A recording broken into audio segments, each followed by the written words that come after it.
Розите и младите ви филизи са целите в листни въшки. Не бързайте да посягате към химията. Има изпитани и безопасни народни средства, които действат също толкова добре. Най-простият и ефективен разтвор е сапоненият. Вземете 10 литра топла вода и разтворете в нея 100 грама домашен или катранен сапун. За по-добро прилепване добавете и супена лъжица растително масло.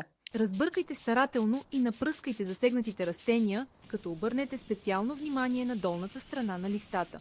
Повтаряйте третирането веднъж на 7 до 10 дни, докато вредителите изчезнат напълно. Друг мощен съюзник е чесновата настойка. Смачкайте 5-6 скилитки, залейте ги с литър вода и оставете да престои. Основното правило в борбата с листните въшки е редовността. Едно пръскане няма да реши проблема, важен е системният подход. Използвайте тези лесни рецепти и градината ви ще бъде чиста и здрава, без вредна химия. Вашата реколта и цветя ще ви се отблагодарят.